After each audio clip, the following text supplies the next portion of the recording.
કતારગામ ધારાસભ્ય દ્વારા નાણામંત્રીને પત્ર લખાયો છે। ધારાસભ્ય વિનુ મોરડિયા દ્વારા લખવામાં આવ્યો છે પત્ર। હાલ કોક્લિયર ઇમ્પ્લાન્ટ કરાવતા દર્દીઓના ખર્ચમાં જીએસટી નાબૂદ કે ઓછી કરવા માટેની ભલામણ કરાઈ છે। કતારગામ ધારાસભ્ય દ્વારા નાણામંત્રીને લખાયો પત્ર। ધારાસભ્ય વિનુભાઈ મોરડિયા દ્વારા લખવામાં આવ્યો પત્ર। હાલ કોક્લિયર ઇમ્પ્લાન્ટ કરાવતા દર્દીઓના ખર્ચમાં જીએસટી નાબૂદ કે ઓછી કરવા ભલામણ કરાઈ છે। દર્દીઓના processor, battery charger, cable, coil જેવા પાર્ટ્સમાં 18% જીએસટી વસૂલવામાં આવે છે, જેમાં મોટાભાગે 90% દર્દીઓની સંખ્યા મધ્યમ અને ગરીબ વર્ગના લોકોની હોય છે। તેમાં પણ મોટાભાગના બાળકો હોય છે, તો તેવા બાળકો માટે માનવતા રૂપે સરકારે મદદરૂપ થાય તે માટે પત્ર લખાયો છે। જીએસટી નાબૂદ અથવા 6% જેટલું જીએસટી કરવા માટેની ભલામણ કરાઈ છે।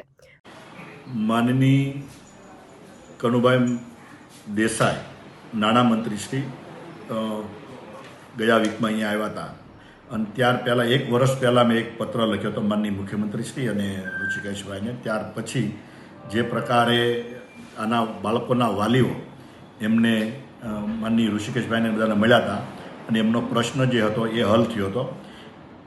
ત્યારબાદ ફરીથી પાછા એ વાલીઓ મારી પાસે આવ્યા અને એમનું કહેવાનું એવું હતું કે જે કોક્લિયર પ્લાન્ટ એટલે કે કાનમાં સાંભળવાનું મશીન જે બાળકો માટે, એ બાળકોને જ્યારે મેન્ટેનન્સ આવે, એની વોરંટી પૂરી થાય 3 વર્ષ પછી, ત્યારે એના જે સ્પાર્ટ હોય, બેટરી, કેબલ, ચાર્જ, આ બધા જ પ્લાન્ટો ઉપર 18% જેટલો જીએસટી છે।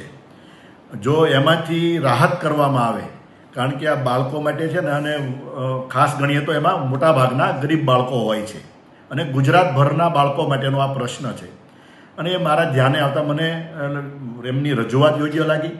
એટલે માનની નાણામંત્રી જ્યારે આવ્યા ત્યારે એમને પણ મેં વાત કરી, એમને હકારાત્મક મને પ્રત્યુત્તર આપ્યો છે અને મેં પત્ર પણ લખ્યો છે, રૂબરૂ મળીને કનુભાઈને પત્ર આપ્યો છે, જેથી કરીને આવનારા દિવસોમાં જલ્દીથી જલ્દી જે આના સ્પેર પાર્ટ હોય મશીનના, એની ઉપરથી જીએસટી હટાવવામાં આવે અથવા તો મિનિમમ જીએસટી લગાવવામાં આવે, જેથી કરીને રાજ્યના ગરીબ બાળકો અને ગરીબ વાલીઓના આશીર્વાદ મળી શકે સરકારને। Reporter Arvind Rathod, Janadesh news, Surat.